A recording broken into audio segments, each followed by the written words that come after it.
You're all set. Awesome. Thank you so much. And oops, is feedback coming from me? I'm sorry. Nope, not on my end. Oh, okay. Then I will just not talk that much because it is on my end. But welcome everyone to our April Environmental Sustainability Task Force meeting. So excited you're here. Angela, would you mind taking roll call, please? Jen, you're all set. Oh, or Jen. Sure. Susan Ann Dubois, Chair.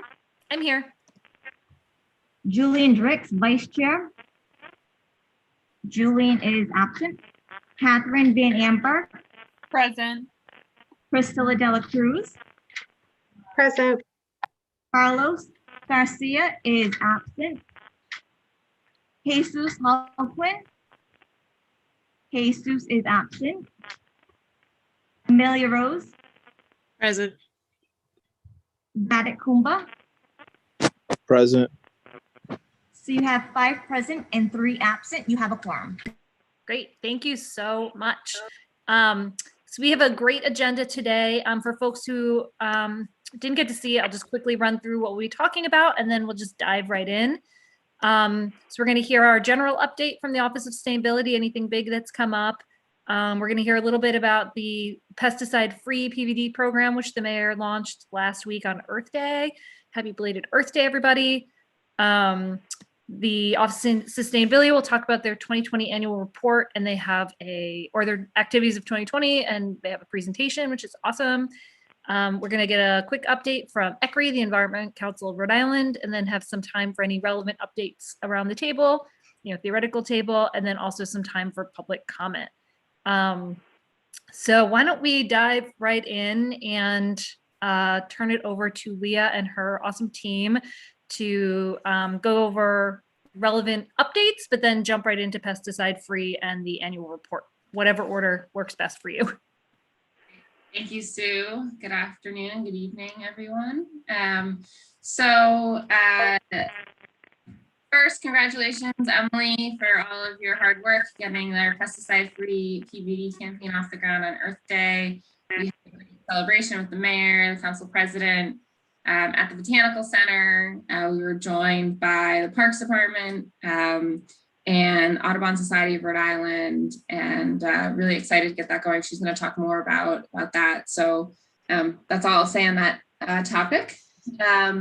We are continuing to work on plastic bag enforcement, working on the process still. It's one of those kind of like feels like 5 steps backwards, 2 steps forward type ordeals, but I think we're making headway. Just again, if you encounter any retailers that are offering plastic bags, just please let us know. And also it'd be lovely if you could provide them a reminder of the policy as well, because we're still working on education and outreach as always. I also wanted to provide an update. Rob Hart is making some great progress on a solar plus battery storage project at PCTA.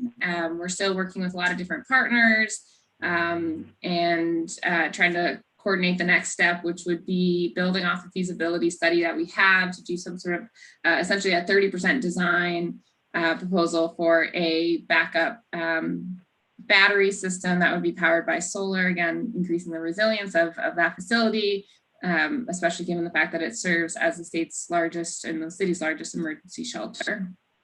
So that's moving ahead. And I also wanted to just mention the mayor's budget address is tomorrow. We're very excited to have some funding built into public property to support sustainability programs and outreach. It amounts to about $45,000, which is $45,000 more than we've ever had. I do know it was a very challenging budget year to match the demands. The city is trying to address a lot of issues, a lot of I would say challenges that the city knows we have to address, building capacity within human resources, do diversity and equity trainings, you name it. There's a lot of needs out there, and it was a very challenging year, but we're glad to have taken that step and have a little bit of funding to support our programs.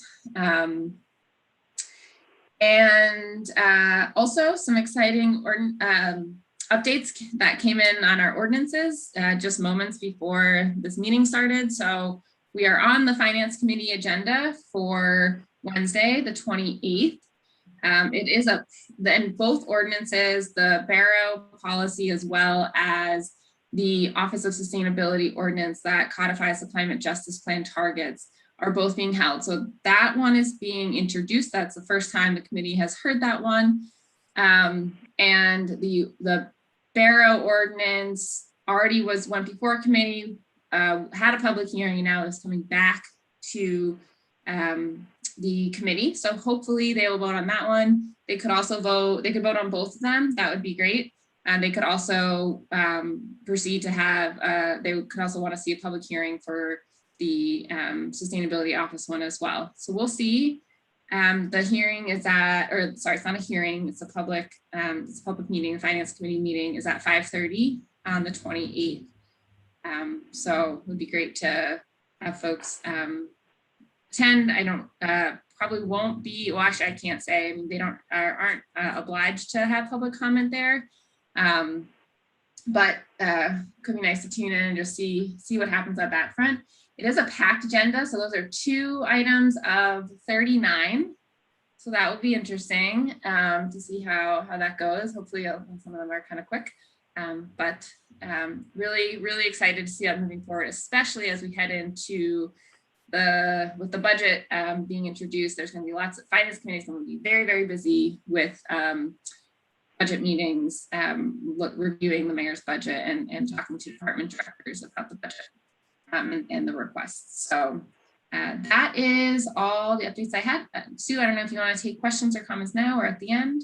Otherwise, That sounds great. If anyone has any questions or comments right now. Okay.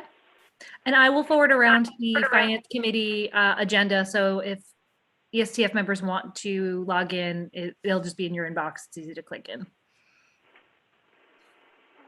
Thanks, Leah.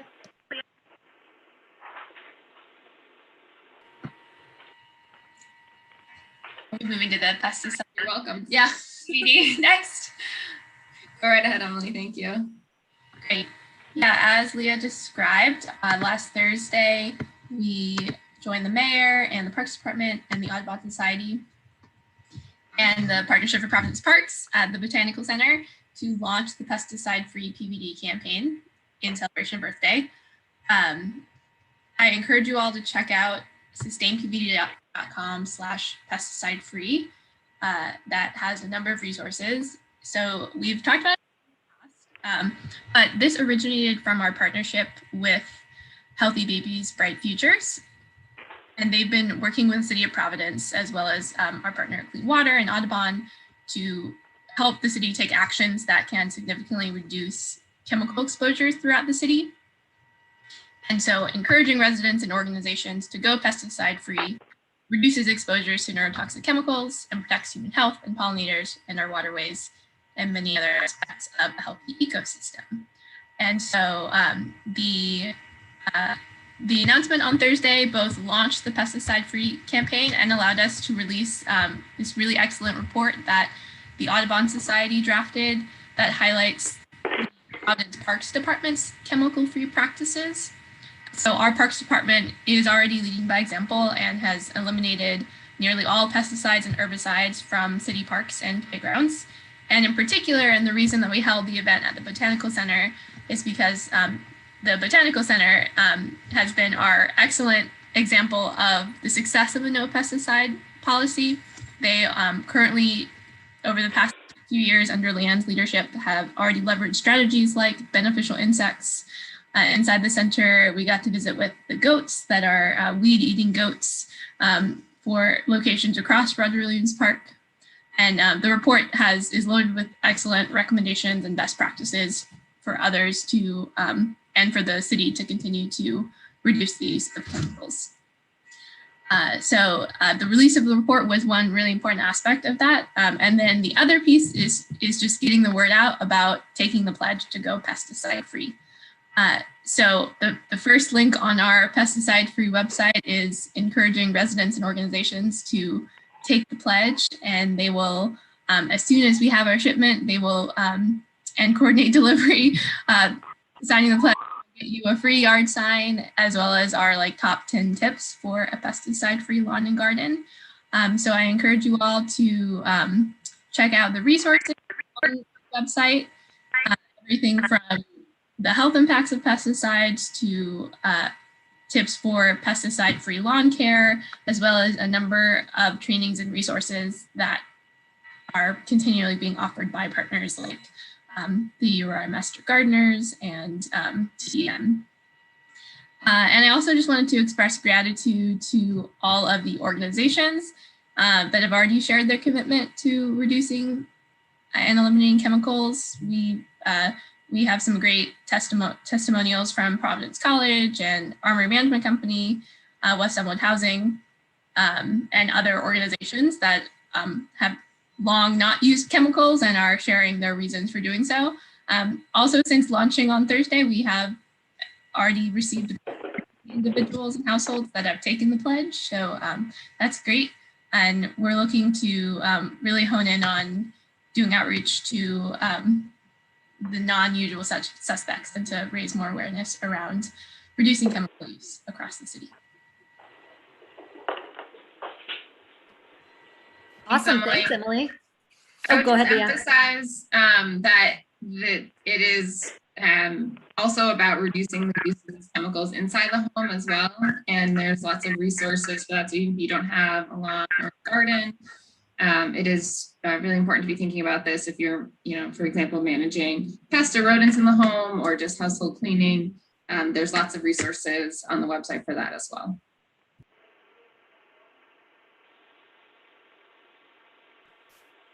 Does anyone have any questions or comments?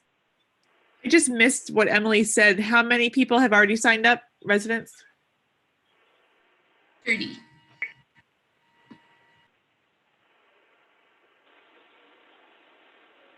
So if task force members want to get on and take the pledge themselves and send it to your friends and family and any organizations you're with that manage any properties or land.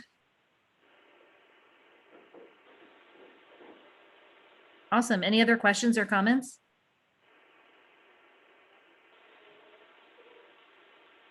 Cool.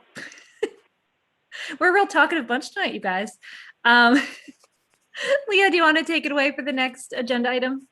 Sure, I'm gonna attempt to share my screen, although it says host disabled participant screen sharing. There is somebody, an attendee who has their hand up. I don't know if we're allowed, do we open that up now or later? Oh, thanks, Amelia. I didn't see that. Yeah, if it's not a problem, Angela or Jennifer, would you mind letting Judy or Judith Plotz hop in to ask her question? Yep, I just promoted her. She's all set. Awesome. Judy, you just have to unmute yourself if you want to ask a question. Okay, my question is, could we have that web address for the pesticide-free website? Yeah, the is sustainpvd.com/pesticide-free. Can you post it in the chat? Yes. Actually, no, I can't do that. I can email it out yeah. to the whole list. Okay, thank you. Thanks, Judy. Yeah, it looks like chat's disabled because it's a public meeting, but I'll email it out as follow-up.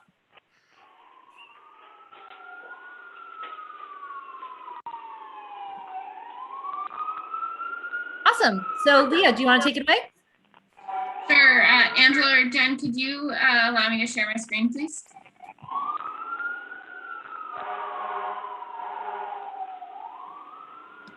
And if folks could just mute when they're not talking, because there is a little bit of background. I can hear some service vehicles and stuff. That might be on my end, so as they're coming by, because they're just loud, it's outside. Okay. So.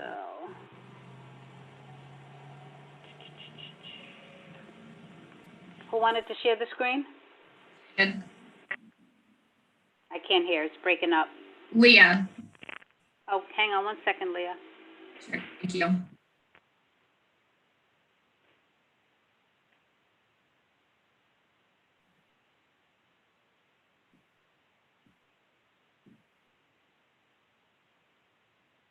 So while we're getting that squared away, so this is our 2020 annual report. So this is everything that was completed and worked on in the calendar year of 2020. And this is prepared by, well, technically this will be collectively prepared by my office and the ESTF and presented to the city council and mayor, and that's pursuant to the city ordinance related to our duties and responsibilities. It should be all set. Great, thank you. And so we hope in future years to be able to share this a little bit earlier in the year, but nevertheless, here it is. And sorry, just getting my screens oriented here.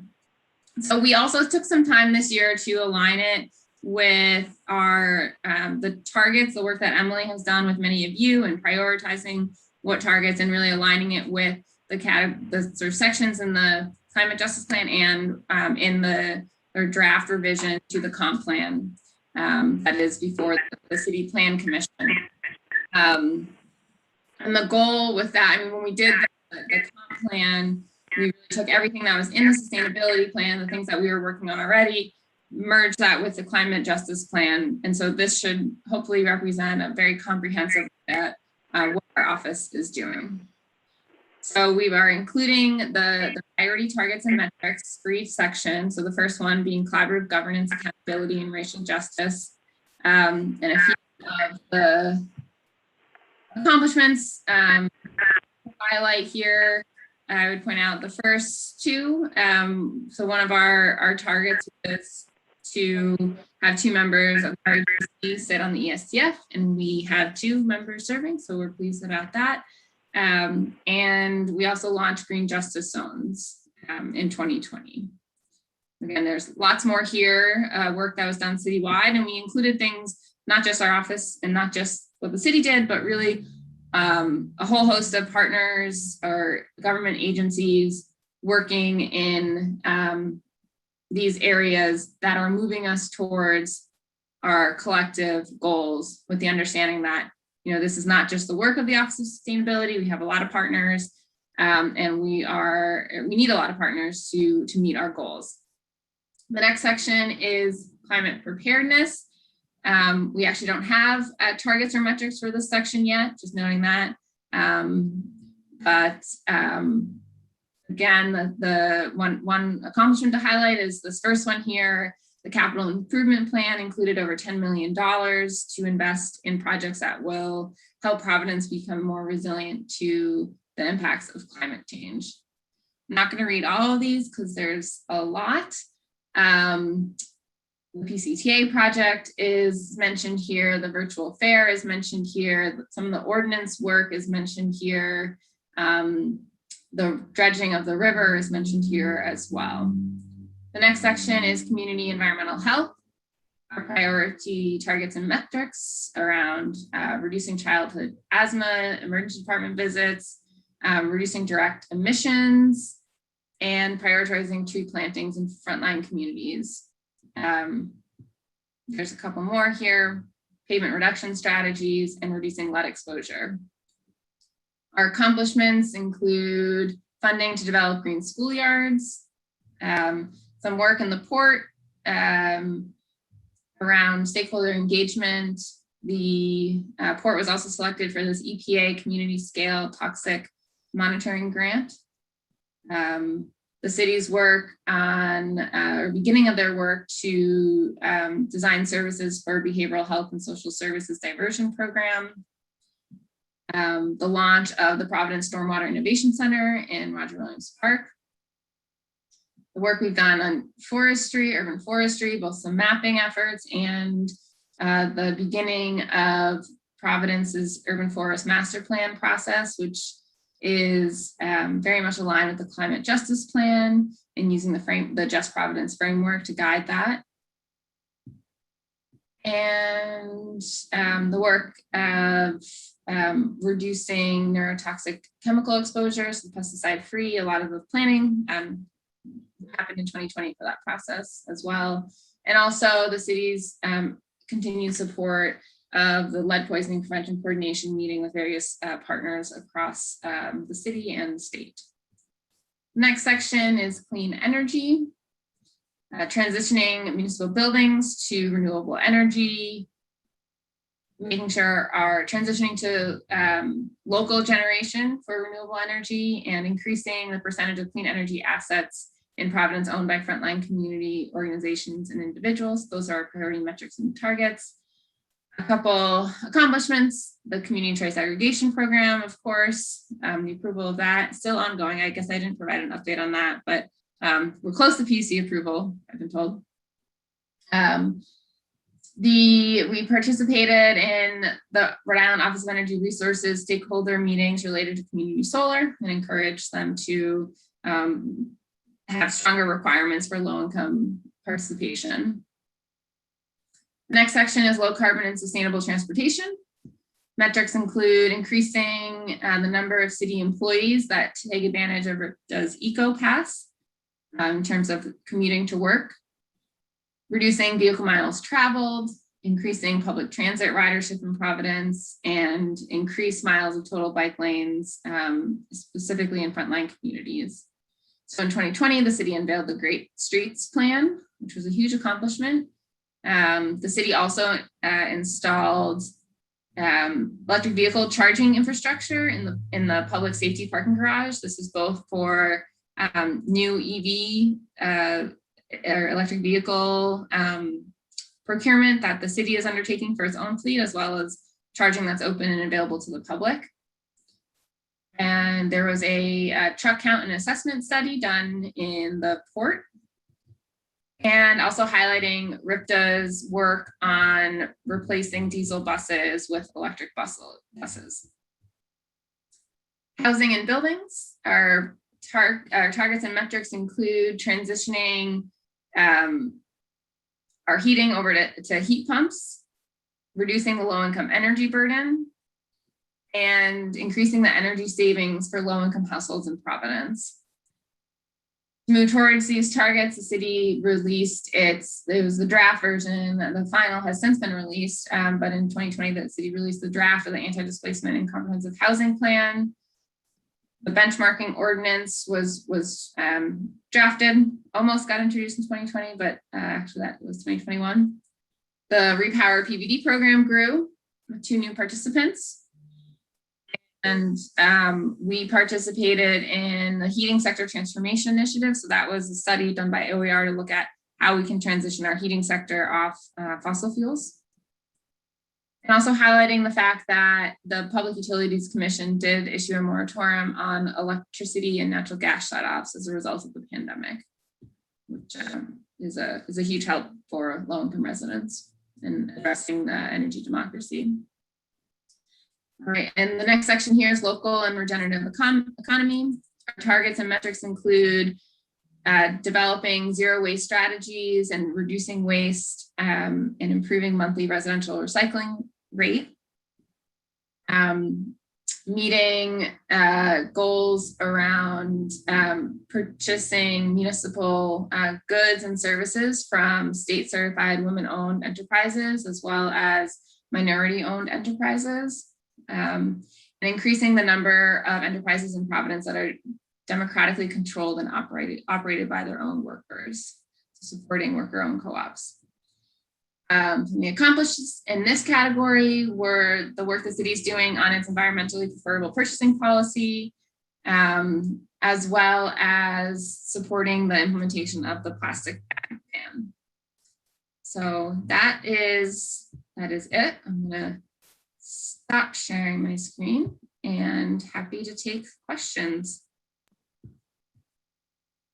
First, that is an overwhelming year, especially in the pandemic, to have accomplished so much, both as your office, but also inspiring so much work across the other offices and agencies. So I just wanted to kick off questions or comments with that reflection that, especially in a year of such a difficult year for you guys to have done so much, it's just so impressive. Well, thank you. It's certainly a reflection of our partners and our relationships. That's huge. Opening it up to task force members. Do you guys have any comments or questions?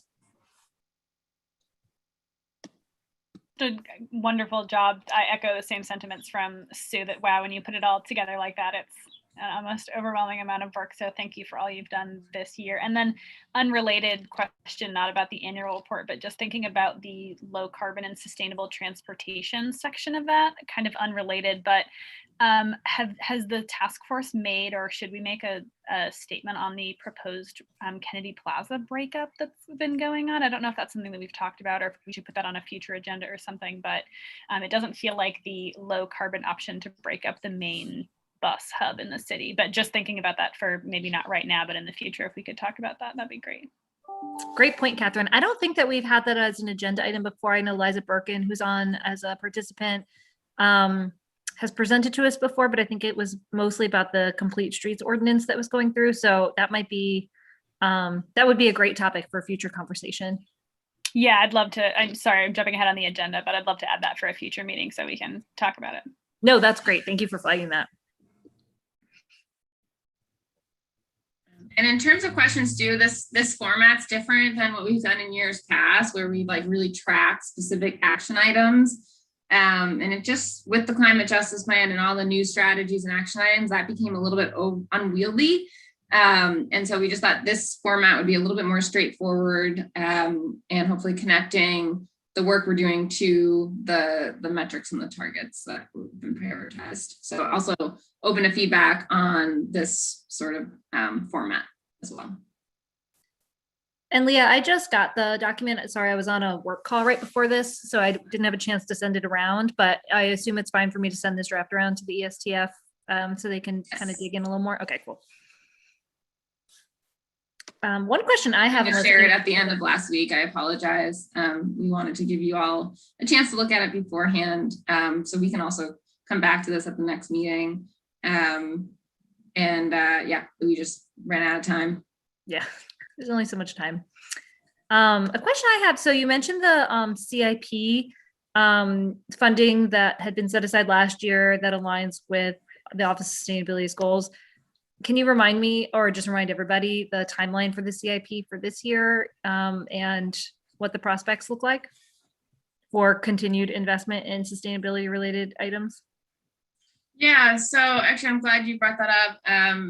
Also thinking of the municipal resilience program that we're participating in with the Nature Conservancy. So in the current CIP, so the CIP, the Capital Improvement Plan, or CIP, is a 5-year plan and it gets updated every year.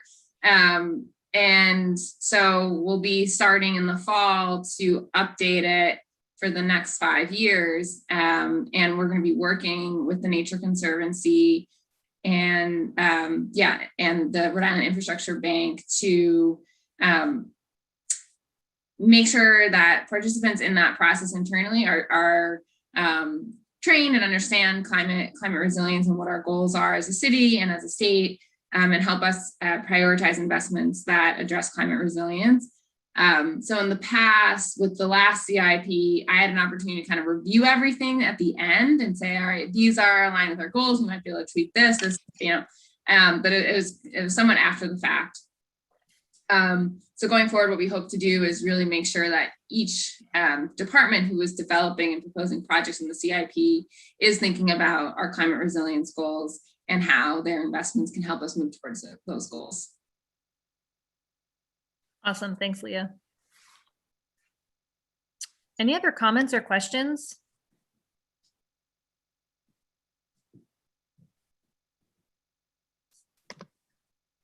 Okay, well, I have one more, sorry. Oh, no, go ahead, Emily, go ahead. Yeah, I was just going to note that we did work together on those priority targets, but that they're very much moving targets that we hope to continue to evolve as we figure out what the metrics are for the targets. And even just hearing back, we've always tracked the number of bike lanes numerically, but perhaps I don't think that target necessarily makes sense. I think it could be broader or, more about like complete streets and walkability, bikeability in frontline communities, not just bike lanes in frontline communities. So I think just being open to that, and particularly in expressing our desire to make the annual report kind of fit more neatly into the targets. Like ideally, the broader targets would have accomplishments underneath each of those targets in future years, if that makes sense. I think it's hard to slot our work into those categories at this point. That's fair. I guess I had two questions, if that's okay. I don't want it to dominate, but one was about community choice aggregation. I know the PUC heard, and that was in the 2020 report. I know the PUC heard the docket related to that like 2 weeks ago. Do you guys have any sense of like when we'll hear a final verdict is the wrong phrase, but you know what I mean?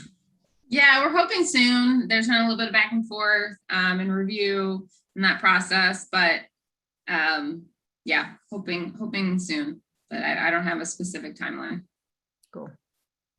And the last thing is I was wondering, just seeing things like the replacement of lead pipes and things like that in here, or is the city hoping, I guess this is building on 2020, but planning for the future, are you guys hoping or doing any planning around potential investments that might, I guess this hasn't passed yet, but there's been a lot of talk at the federal level about the new infrastructure plans, which could include things like lead pipe replacements. Are you guys starting to think about that? Is there a way that the task force could be helpful with that? Thinking. Yeah, definitely paying close attention, and then we would have to work, very closely with Providence Water. So I would assume they're paying very close attention too. But yeah, definitely on our radar. And in terms of the task force, I think, yeah, I think if we all kind of keep an eye out as information becomes more available around that funding, hope to engage Providence Water on that. Cool. Any other questions around the table, you guys? I know that was a lot, and so I'll send it out. We can reserve a little bit of time next time too. Yeah, I'm open to, if folks want to send any specific comments to me directly, you can do that, and we'll work those comments into the annual plan, and then hopefully, or at the next meeting, perhaps we can finalize and submit to council. Awesome. Okay, cool. Which is always good to submit something like this around the budget season. So yeah, they can remember how awesome you are. Go ahead, Priscilla. No, this is all great. Just digesting, it would be great, yeah, to look at the written annual report and to have it on the agenda for next time as well. Leah, the only thing I'm thinking about is any updates on the other ordinance outside of the borough ordinance that ties back to restructuring the task force and the Office of Sustainability, codifying it overall? Yeah, so that one is the ordinance so both ordinances are going before the Finance Committee on the 28th. Okay, so that's officially happening. Got it. Yeah, okay. for the first time. So it could be referred for a public hearing. They could vote on it. They could continue it. Unclear, but it will be going to Finance Committee for the first time. Barrow is coming back to Finance Committee after the public hearing. So okay, and that's the 28th. Is that what you said? 28th at 5:30. Yeah. Thank and I you. just emailed you guys all the agenda, so you should have that in your inboxes as well. Priscilla, I sent it to your personal account. Okay, thank you.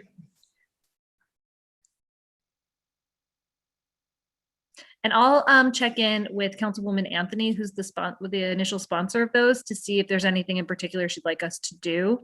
Like last time, you might remember even though there was no public comment, a lot of folks signed in with I Support Bureau as their name and things like that. So I don't know if that would be helpful to do again or what.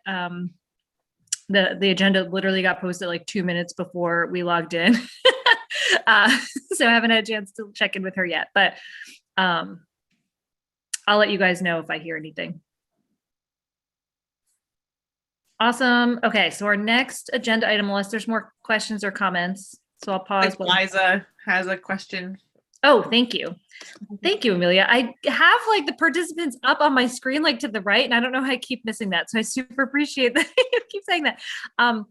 Angela or Jennifer, would you mind promoting Liza so she can ask a question or have a comment?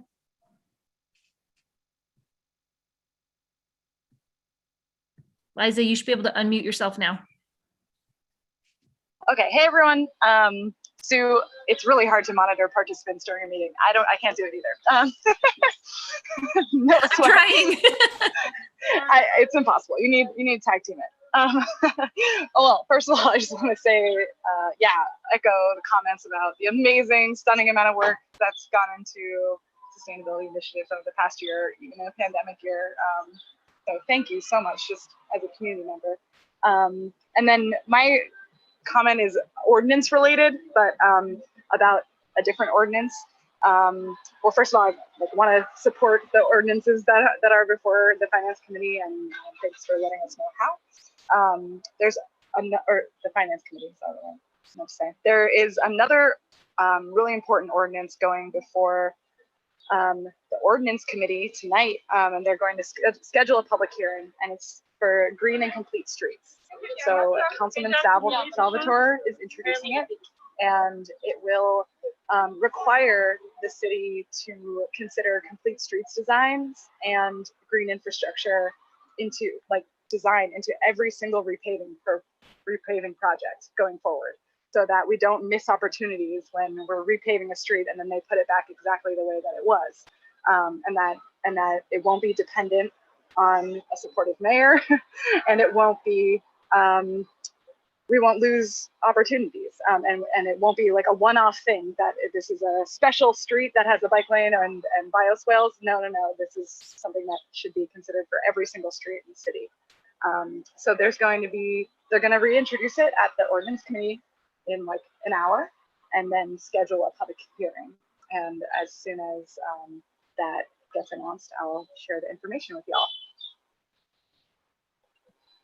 Thank you so much, Liza. And I can also reach out to Councilman Salvatore, who I think is correct me if I'm wrong, he's the council person who is the lead sponsor on that. And Yep. Maybe next time, do you have, or probably not, like a sense of when they're thinking about having the public hearing on it? I have no idea, but I will be able to let you know within a couple hours. Awesome. Yeah. Yeah. Oh, Okay. I also just wanted to thank Catherine for bringing up Kennedy Plaza and reiterate, how important it is to not move backwards on our transit investments, especially now that Act on Climate is signed and transportation is the #1 emitter of greenhouse gases. We got to move forward and not backwards. So thank you for bringing that up. And if there's another time to talk more about that, let me know. Awesome. Thanks, Liza. Yeah, that sounds like a great agenda item for our mid-May meeting, if that's not too late. Liza, is mid-May too late to discuss that, knowing RIDOT's timelines? I think it's okay. I think we've successfully advocated for them to relax the timeline, is the last thing that we heard. So I believe there will be more engagement and a slower process, but I can keep you all updated on that as we learn more. Awesome. Thank you, Liza. It sounds like for May, we might have both the Kennedy Plaza on the agenda, and then maybe also see if we can get a short presentation on the Green and Complete Streets Ordinance, in case we want to submit a letter in support to the Ordinance Committee when it comes up for public hearing. So I made a note to put both of those on the agenda for May. Doesn't have to happen in May. The other issue sort of on the back burner is the compost plan. We should have a draft ready by May, by our May meeting. Awesome. Cool. May sounds pretty exciting. And if for some reason the Green and Complete Streets Ordinance looks like it's moving faster, you just never really know with the timing of when things are going to get scheduled. We can always see if folks are available to move up our meeting or what. I'll try and see if I can get any information on that. Or Liza, if you hear any information tonight, super appreciate hearing from you. Thank you so much. Thank you. Oh, you're the best. Any other questions for Leah and the team before Emily, were you about to hop in? Just gonna thank Liza for the Green and Complete Streets update. Councilman Salvatore did loop sustainability into some early conversations, which we appreciated, but generally wanted to ensure that BPAC and Alex's team was on board with the structure. I know it added a different committee, so as long as the BPAC and planning department is able to like be fully on board with what's in the ordinance and share that with us. I'm sure we'll be on board as well. Yeah, and I They did went through some really good back and forth with the planning department and also with our coalition partners at the American Heart Association, and AARP also contributed some language to the bill. Oh, nice. I was just going to add, I did provide the planning staff asked about defining how we define environmental justice zones in the city and referencing the climate justice plan, which I think just illuminates a broader need to have better environmental justice mapping in the state. We don't have anything beyond what is provided by the EPA. You can look to California's EJ mapping tool, and I think they're really the model. But to have some better mapping to help us really prioritize investments and deprioritize certain negative investments. I guess it's not an investment. Projects or infrastructure that has, has negative implications for a community in those areas as well. So just following that. Awesome. I guess my last question on the report, you mentioned how the rewrite to the comp plan section on sustainability was before that that committee. Sorry, my brain just like cut out. Do we have a sense from them? I know Priscilla and I were both at that meeting where they first discussed it. Do we have a sense if and when it's coming back on their agenda, or is that something we as the ECF should reach out to them on? I actually did get some internal communication on that from the planning department. I guess council has expressed some concerns about the public engagement that has gone into some of the planning around these updates to the comprehensive plan. I think we did a really great job with public engagement with the climate justice plan. Similarly on transportation, great streets, and other plans, but there is some hesitancy on the council to support these moving forward. But we're digging into that and trying to figure out a way forward. Okay. Thank you. Mm-hmm. Any other questions or comments from members of the task force or others? I am looking at the attendees this time. Okay, cool. Let's see. Next on the agenda, I think, is updates from the Environment Council of Rhode Island. Priscilla, would you mind giving a few updates? Happy to give some updates. I'll try to go ahead and be brief. I'm just going ahead and pulling up my list of items.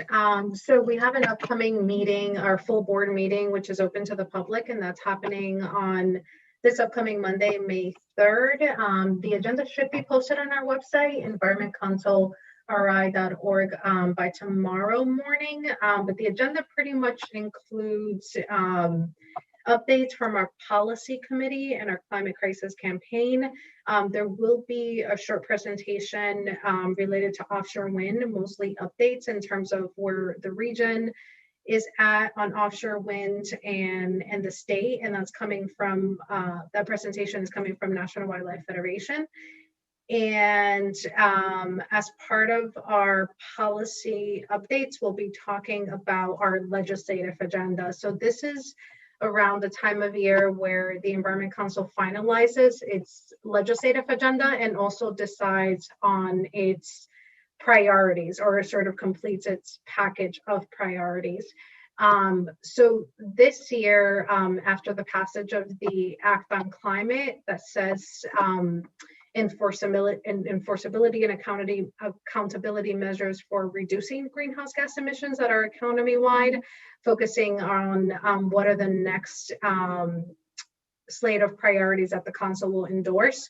The members will be voting on a number of bills. I think right now we're about to like 7 that have been proposed by the policy agenda. But the goal is to really narrow them down in terms of what we think we could accomplish for the remainder of the year. So I'll just go quickly down the list and mentioning some of the priorities that the council's considering. Plastic Waste Reduction Act.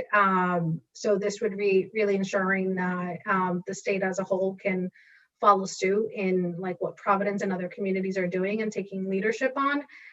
There's a PFAS regulation. So PFAS, toxic chemicals known as forever chemicals in groundwater and in food packaging. So there's separate bills on that, but really packaging them up as a priority. There's a Forest Conservation Commission, just creating a commission to identify strategies for funding funding for forest conservation. There's percentage income payment plan, which reduces energy costs for low income energy consumers by creating a tiered subsidy program for utility bills. So that's one. Then the other is we refer to it as least cost procurement. It's official name on our books, our law books, but it's really extending the successful energy efficiency programs. And those are set to expire at the end, I believe, of next year. So it's important that we extend those. And then there's 100% by 2030 renewable energy standard. So it's really bringing policy up to par where the direction in which the state is headed in terms of renewable energy and considering offshore wind. And then lastly, on the slate of bill proposals for priorities is prohibiting new waste incineration facilities. So that is what the group will be voting on in the upcoming May 3rd bill. But I just to also remind the group that we have a whole slate of legislative bills that are on the agenda across many different topics. So they're bills that we vote on that are in support on the agenda, in opposition. And actually, I should mention that last one that I mentioned about incineration, that would be the council voting to oppose it and making that a priority in terms of preventing any new waste incineration facilities. And then also bills that we watch. This is happening later than we would want it to happen, but because of the pandemic and the start of the legislative session, we're voting on these in early May. And then the goal after that is to have a virtual legislative lobby day, which we used to call the Earth Day at the State House. But Earth Day has passed April 22nd, and now we're hosting this in May. So it's just an opportunity for the public, for advocates, and legislators to come together and talk about these priorities. So we'll soon have a date for that. As soon as I do, I can go ahead and share it with Sue so she can go ahead and circulate that. And also, if folks are interested on the May 3rd full board meeting, we'll talk about these priorities and also more about offshore wind. Like I mentioned, it'll be on the website. But then the following week, the policy committee does meet to dive in further into these priorities. And that happens on May 10th. So if you want that information to attend those meetings, Sue or I would be happy to give those to you. And then lastly, we just are finishing up the planning for our virtual annual meeting, which would take place on June 7th online. It will be an hour and it'll be in the evening. And that's where we'll dive into what has the Environment Council accomplished in the past 50 years, since we're celebrating our 50-year anniversary. But most importantly to me, as president of the Environment Council of Rhode Island, is where we're going, where we're headed, what's going to change in terms of how we do our work and how we center equity in our work. And hopefully at that meeting, we'll hear from our newly hired consultants who are going to do the equity-based strategic planning process about where we're at and how we're going to wrap up that process later this year.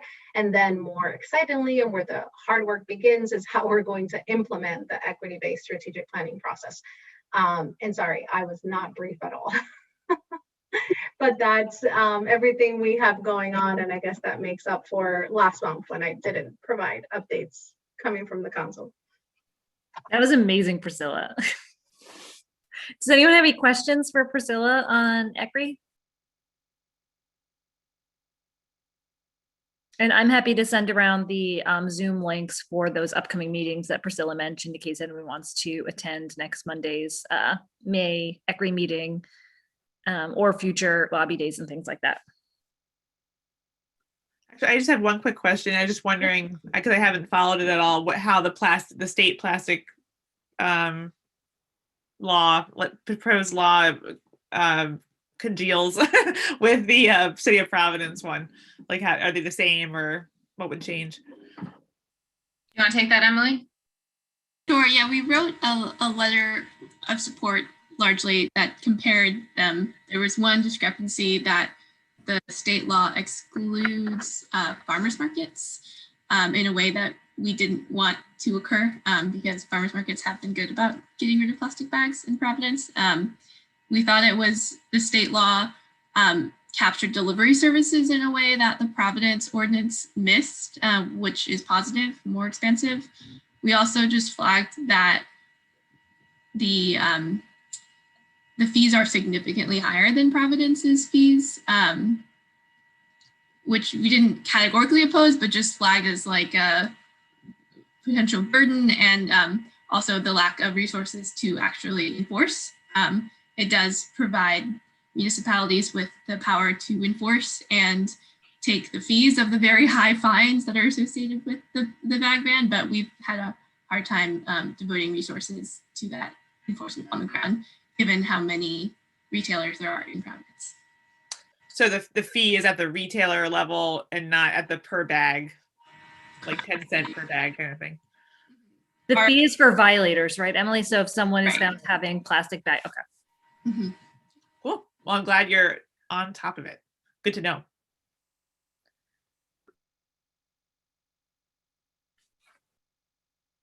Any other questions for either Priscilla or how it relates to Providence? Cool. I'll also just note that a lot of the bills that Priscilla raised as big priorities for ECRI really relate really well to the things that the city is already doing, and having like hearing those back to back, you know, the least cost procurement, the city has taken advantage of those programs so well, and also worked with, you know, businesses in Providence to help them take advantage of energy efficiency programs. The reducing our reliance on fossil fuels is right in line. So, you know, seeing Providence's leadership help push some of the state level policy is really fantastic. Cool. Well, we're at the point now of just around the table. So any relevant updates from task force members, things you want to see on future agendas, or just things that are relevant to the task force that you would like to raise. I won't call on people, but just imagine I'm looking around the table at each of you. So feel free to jump in whenever.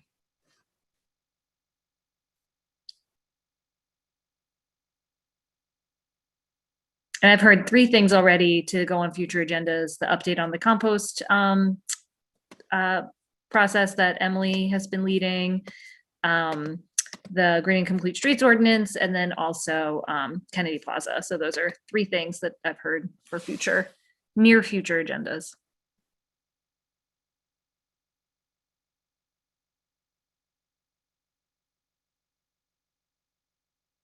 Cool, everything's just chill. That's nice. I was wondering about an update, Yeah. not necessarily for something for a future meeting, but just an update on the maybe we already talked about this, but the city purchasing ordinance. Is that something we've already talked about today? I just missed it. I was just wondering if there was an update about it. Environmentally preferable purchase policy. Good question. We're not too far off the work plan we set out to do. We did collect results from a survey of city departments about the purchases that they generally make, both quantity and like price, and are kind of setting forth an action plan for how to incorporate that into upcoming RFPs, and will likely work with purchasing on whether that gets transferred into an ordinance, or if it is more of like a work plan for which product categories we're able to tackle over the coming year.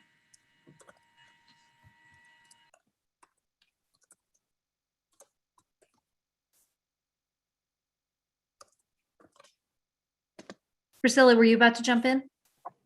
Yeah, I have a thought that I wrote down, but I haven't really had much time to sort of tease out the thought, but I'll just throw it out there now.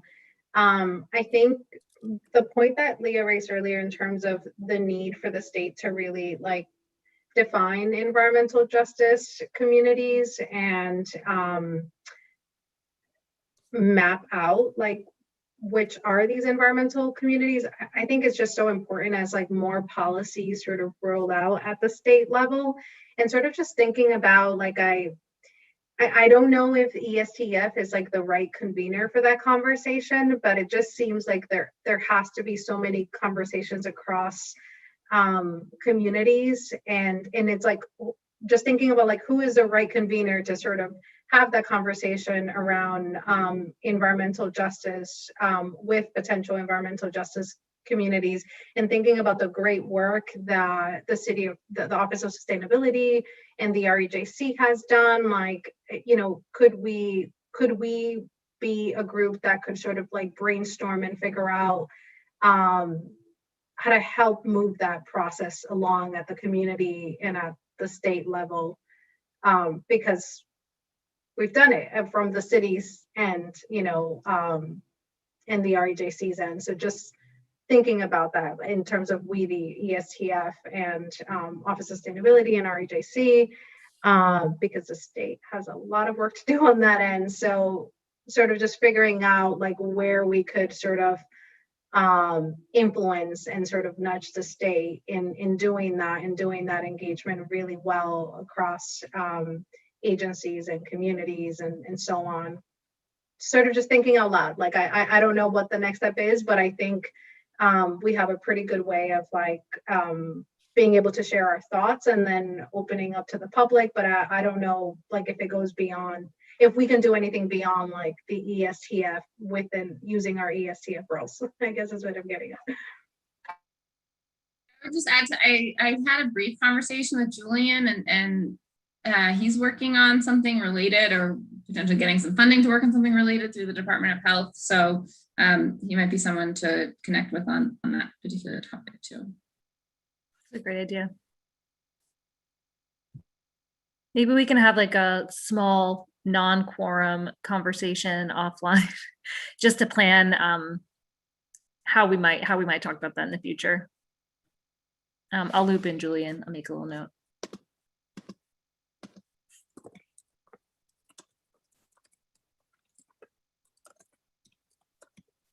Cool. Any other around the table updates or comments?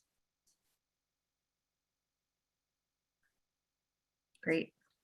No pressure. Any other comments from members of the public? Relevant to today's agenda?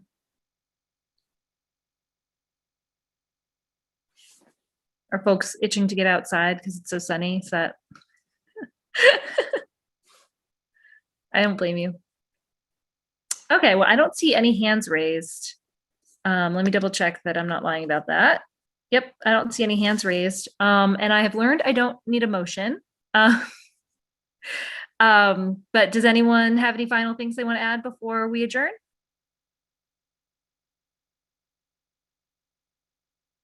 Okay, great. Well, then let's adjourn tonight and we will see everyone soon. I hope you all have a safe and lovely evening. Thank you. Thanks everyone. Good evening. Bye. Bye.